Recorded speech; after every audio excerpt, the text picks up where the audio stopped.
Puji Tuhan, haleluya. Tuhan Yesus baik dalam kehidupan kita ya. Dimana lagu ini berkata, kita punya Tuhan yang besar dalam kehidupan kita ini. Maka sebab itu, mari kita terus tetap menyenangkan hati Tuhan dalam kehidupan kita. Puji nama Tuhan. Saat ini kita akan belajar tentang kebenaran firman Tuhan, di mana kita akan membahas tentang Saul. Teman-teman kenal Saul enggak? Kenal ya? Coba sebut Saul itu siapa? Yang teman-teman tahu aja, seperti Kak Resti ya. Kak Resti itu pengerja di Diowilus kayak gitu. Jadi Kak Resti tanya kepada teman-teman, Saul itu siapa sih? Siapa? Hah? Raja Israel yang pertama, oke. Raja Israel yang kedua siapa? Daud. Raja yang ketiga? Siapa? Salomo, oke. Nama Tuhan. Teman-teman masih ingat ya? Kisah ini tidak asing bagi kita. Jadi mari kita membahas tentang Saul, belajar, jangan lihat karestinya, tapi kita pandang firman-Nya. Kita pandang Tuhan Yesus dalam kehidupan kita ini. Puji nama Tuhan, mari sama-sama kita membuka ayat 1 Samuel pasal yang ke-15, ayat yang ke-22. Ada yang bawa Alkitab? Oh, Alkitab ya. Oke. Buka sama-sama, kita akan baca ayat ini. 1 Samuel 16. Sebentar. 1 Samuel 15 ayat yang ke-22. Kita akan baca ayat ini bersama-sama ya. Oke, sudah ditampilkan. Mari sama-sama kita dalam hitungan yang ketiga, kita akan baca ayat ini bersama-sama. 1, 2, 3. Tetapi jawab Samuel, apakah Tuhan itu berkenan kepada korban bakaran dan korban sembelihan sama seperti kepada mendengarkan suara Tuhan? Sesungguhnya mendengarkan lebih baik daripada korban sembelihan. Perhatikanlah lebih baik daripada lemak domba-domba jantan. Amin, kebenaran firman Tuhan. Ini adalah percakapan Samuel dengan Saul pada saat itu. Nah, di sini mengapa Samuel itu berkata seperti ini? Apakah Tuhan itu berkenan kepada korban bakaran dan korban sembelihan? Sama seperti kepada mendengarkan suara Tuhan.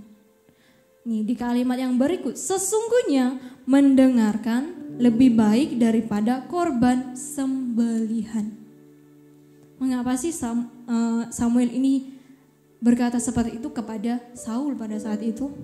Mari kita mundur ke ayat berikut, ke ayat sebelumnya. Kita buka di dalam 1 Samuel pasal yang ke-15 ayat yang ke-1.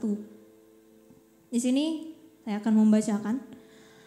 Berkatalah Samuel kepada Saul, aku telah diutus oleh Tuhan untuk mengurapi engkau menjadi raja atas Israel umatnya.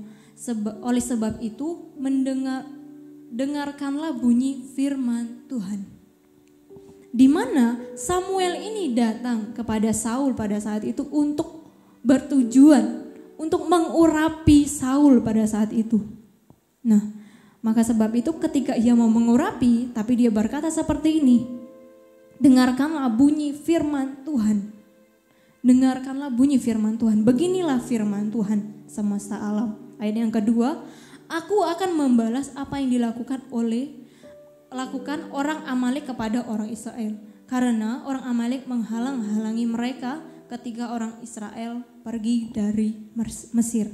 Nah, firman Tuhan berkata bahwa sebelum dia mengurapi dia, itu dengarkanlah bunyi kebenaran firman Tuhan ini. Tuhan Yesus berkata bahwa Saul ini Tuhan ini menyuruh Saul ini membunuh orang Amalek pada saat itu. Mengapa? Mengapa dia menyuruh? Karena orang Amalek pada saat itu ketika bangsa pilihan Tuhan keluar dari Mesir, itu mereka menghalang-halangi mereka pada saat itu. Maka sebab itu Tuhan itu mau memusnahkan orang Amalek pada saat itu. Dia berkata kepada Saul pada saat itu, bunuh mereka. Semua orang Amalek, bunuh mereka, musnahkan mereka. Dan juga ia berkata, musnahkan segala milik mereka, hewan-hewan yang mereka miliki itu dimusnahkan pada saat itu, harus dimusnahkan. Pokoknya tidak ada yang tersisa. Tetapi di ayat yang berikutnya, di ayat yang keempat ini, lalu Saul ini memanggil semua rakyatnya, mengumpulkan mereka, memeriksa setiap barisan yang ada. Semuanya ia memeriksa untuk bertujuan melawan orang Amalek pada saat itu. Tetapi ada satu yang ia lakukan pada saat itu. Sesudah itu ia mengumpulkan semua rakyat yang ada. Berlangsunglah peperangan pada saat itu. Peperangan itu berlangsung, tetapi ada satu yang ia lakukan. Ia tidak membunuh Raja Amalek pada saat itu. Ia tidak membunuh dia, tetapi rakyatnya. Dan juga tidak membunuh hewan-hewan yang berharga, yang kemungkinan membawa penghasilan bagi dia, keuntungan bagi dia. Tapi yang tidak berharga itu dia bunuh, hewan-hewan yang ada. Dalam peperangan itu ia mengambil untung. Yang menurutnya dalam peperangan ini mungkin aku ini mendapat untung. Karena ia menyelamatkan semua hewan-hewan yang berharga pada saat itu. Tetapi yang jelek-jelek itu dia bunuh pada saat itu. Tetapi dengan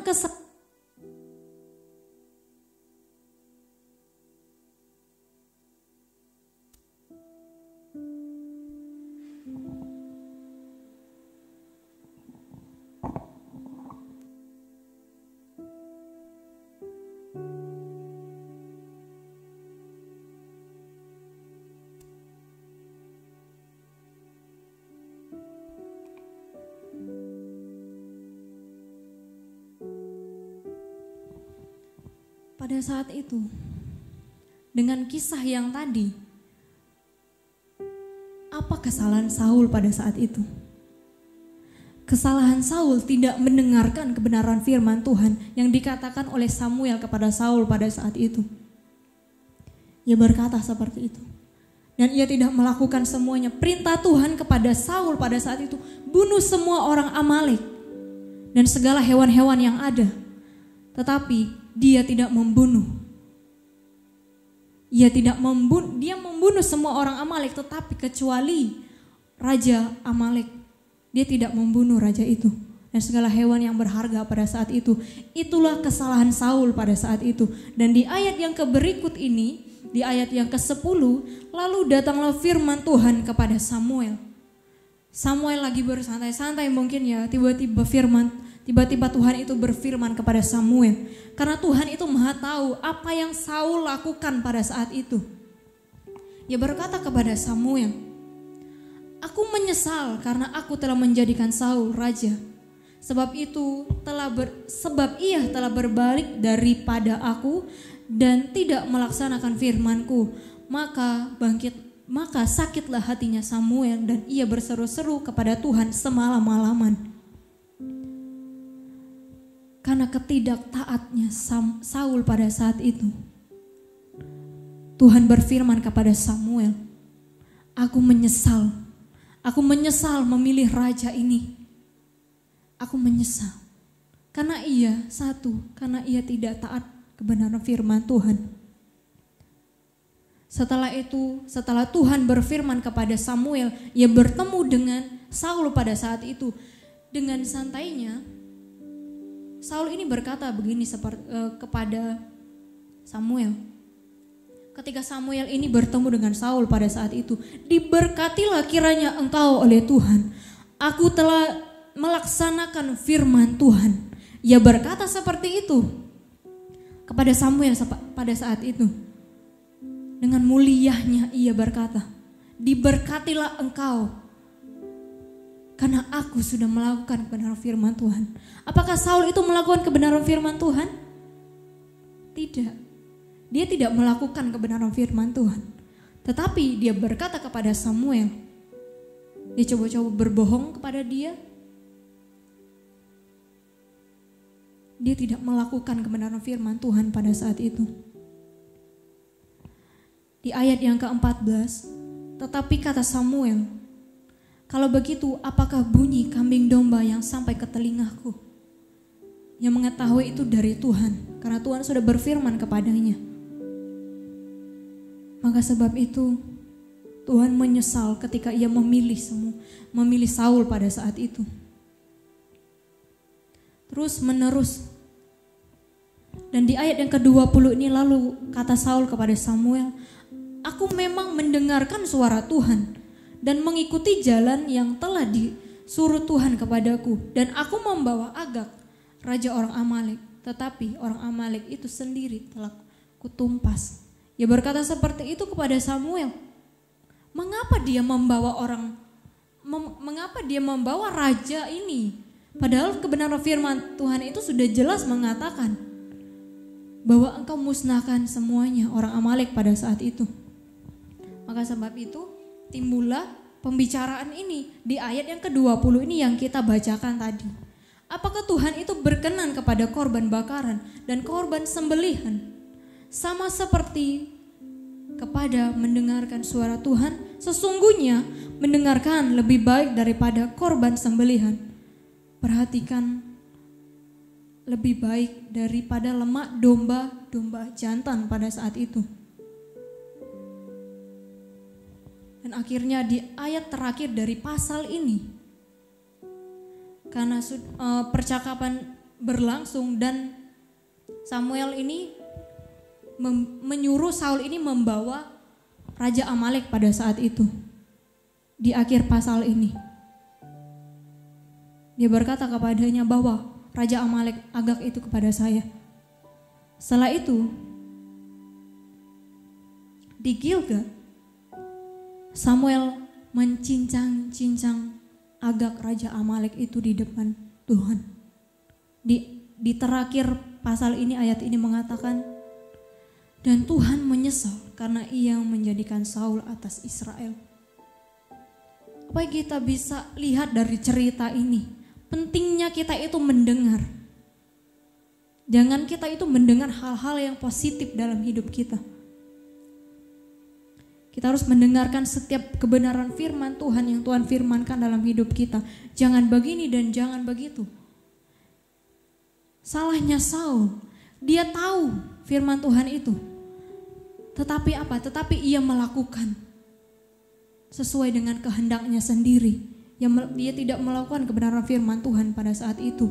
Resiko ketidaktaatan Saul pada saat itu, yang pertama, Saul ditolak menjadi raja oleh Tuhan. Ia ditolak. Yang kedua, mengubah janji Allah pada saat itu. Pada saat itu Samuel mengurapi Saul pada saat itu, ia berkata, mengurapi dia itu selama-lamanya menjadi raja. Janji Tuhan itu mengangkat Saul itu menjadi raja itu selama-lamanya pada saat itu. Tetapi karena ketidaktaatnya Saul, semua janji Tuhan itu diubah. Maka sebab itu adanya Daud, raja kedua pada saat itu, menggantikan Saul. Saul itu ada dua kesalahan. Yang pertama itu awalnya dia sudah berbuat kesalahan, tapi tidak sefatal ini. Ia menunggu Samuel untuk memberi mezbah korban bakaran kepada Tuhan. Pada saat itu, konteksnya, imam sajalah yang bisa membawa korban mezbah bakaran kepada Tuhan pada saat itu. Bukan Saul. Samuel itu sudah berkata kepadanya, tunggu saya. Tetapi dia tidak taat mendengarkan perkataan Samuel pada saat itu. Ia berkata, karena dia udah diliputi dengan ketakutan, semua rakyatnya meninggalkan dia. Dan akhirnya dialah yang membawa korban persembahan pada saat itu. Selang sedikit waktu saja ketika korban bakaran itu sudah selesai, datanglah Samuel. Apa susahnya kita itu menunggu.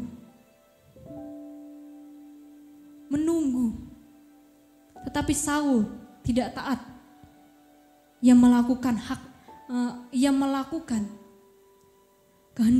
kehendaknya sendiri pada saat itu. Dalam kehidupan kita, jangan kita mau sama seperti Saul, tidak taat mendengarkan kebenaran firman Tuhan. Taat dengan hal-hal yang kecil. Sama saja Saul ini bisa dikatakan merampas haknya Allah pada saat itu. Dalam kehidupan kita ini jangan sampai kita itu merampas haknya Allah. Pujian, hormat, kemuliaan itu semuanya kembali kepada Tuhan. Seperti kita, pelayan yang ada, ketika kita melayani dengan suara yang begitu bagus, dengan kita mau main musik sangat indah, jangan sampai kita itu meninggikan diri kita. Aku itu bisa, tanpa aku semuanya itu tidak bisa.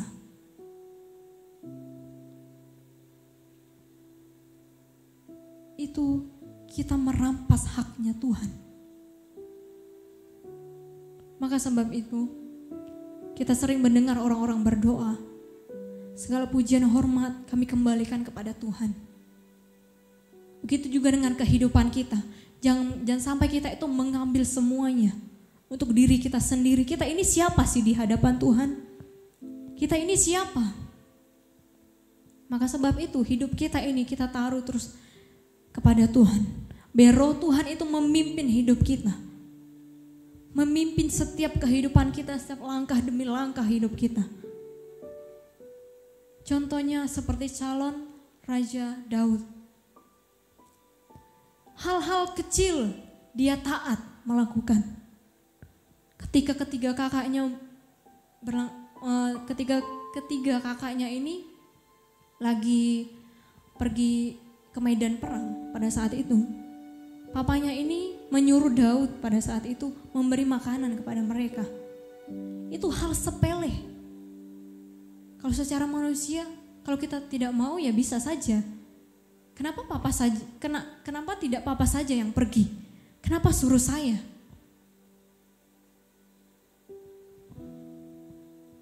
Maka sebab itu, Daud mempunyai iman dan keyakinan bahwa Tuhan Yesus itu selalu menyertai dia.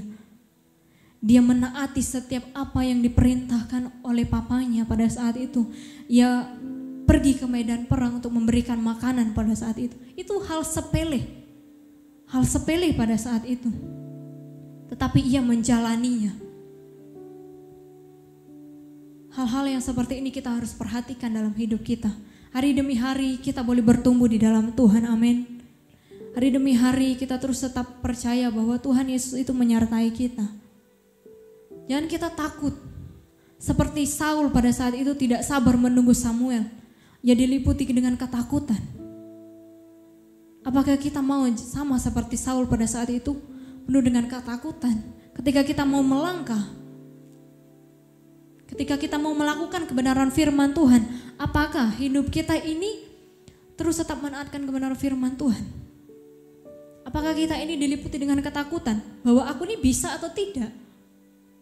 Kita itu harus menaruh kepercayaan yang kuat dalam hidup kita ini, sehingga hari demi hari kita ini kita boleh bertumbuh di dalam Tuhan, dan Tuhan Yesus itu pasti menyertai kehidupan kita.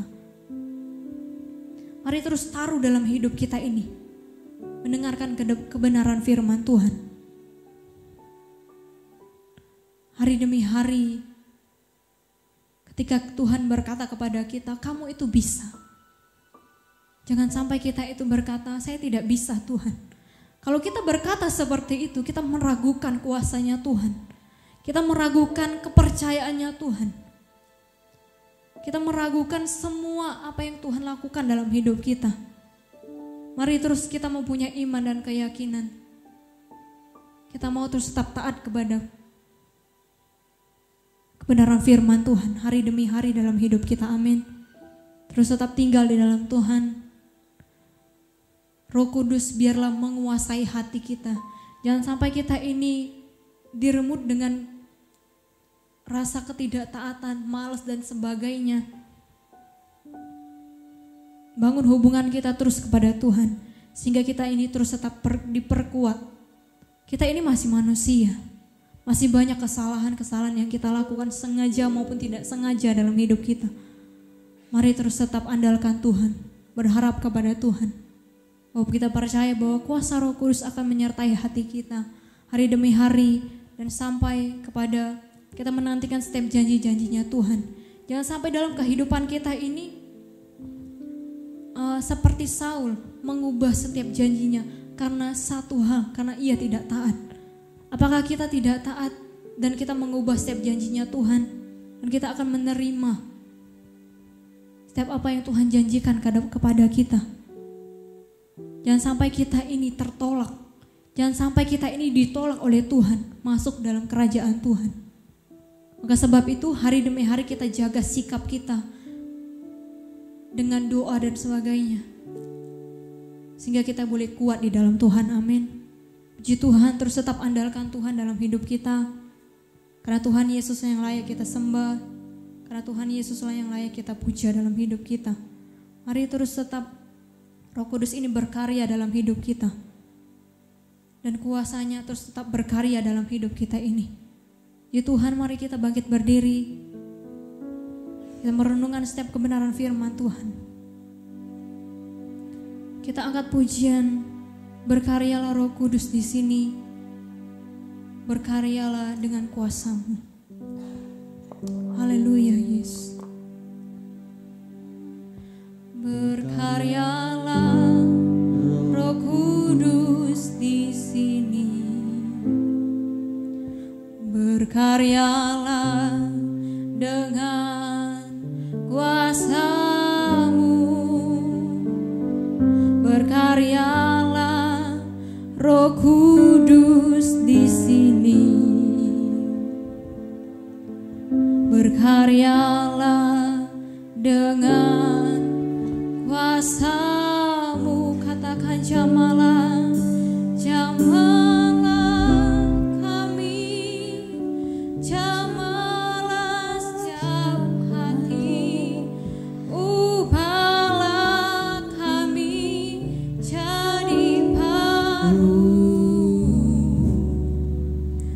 Ubahlah kami Bapa, bentuklah kami Bapa, jadikan kami sesuai dengan firman-Mu.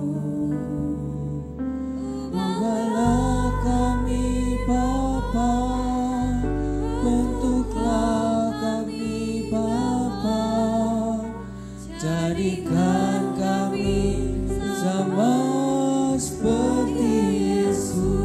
Biarlah Tuhan Yesus. Berkaryalah Roh Kudus di sini. Amin. Berkaryalah Engkau dalam hidup kami, Tuhan. Berkaryalah Kami perlu Roh Kudus-Mu dalam hidup kami, ya Tuhan. kuasa-Mu. Berkaryalah Roh Kudus di sini. Amin. Berkaryalah dengan kuasa-Mu. Jamalah kami, Jamalah kami, jamalah setiap hati. Ubahlah kami jadi baru. ubahlah kami Bapa. Ubahlah kami Bapa, bentuklah kami Bapa, jadikan kami sesuai dengan firman-Mu. Ubahlah kami Bapa, bentuklah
hidup kami ya Tuhan. Tuhan, kami punya iman dan keyakinan dalam hidup kami. Kami percaya bahwa Tuhan Yesus menyertai hidup kami ketika kami melakukan kebenaran firman-Mu. Banyak orang di luar sana tidak senang dengan kami ya Tuhan. Kami mempunyai iman bahwa Tuhan Yesus menyertai kami ketika kami melakukan kebenaran firman Tuhan. Kami tidak dikuasai oleh ketakutan dalam hidup kami ini ya Tuhan. Kami mau terus tetap taat kebenaran firman-Mu. Mari terus tetap Roh Kudus-Mu melingkupi kami ya Tuhan, pribadi lepas pribadi. Sehingga hari demi hari kami berjalan bersama Tuhan. Kami percaya bahwa Tuhan Yesus menyertai setiap langkah kami. Kami percaya kami hari demi hari kami tetap bertumbuh di dalam Tuhan. Terima kasih Tuhan Yesus, terima kasih Kau Allah yang baik dalam kehidupan kami. Menyertai setiap remaja yang ada ya Tuhan. Sehingga dalam kehidupan mereka itu tetap taat kebenaran firman-Mu. Mendengarkan setiap kebenaran firman-Mu dalam hidup remaja yang ada ya Tuhan. Terima kasih ya Tuhan setiap hadirat-Mu pada sore hari ini. Biarlah Tuhan Yesus terus tetap berkarya dalam hidup kami. Tuhan Yesus, terima kasih ya Tuhan. Kami mau tutup ibadah kami dan kami mengangkat tangan menerima berkat daripada Tuhan.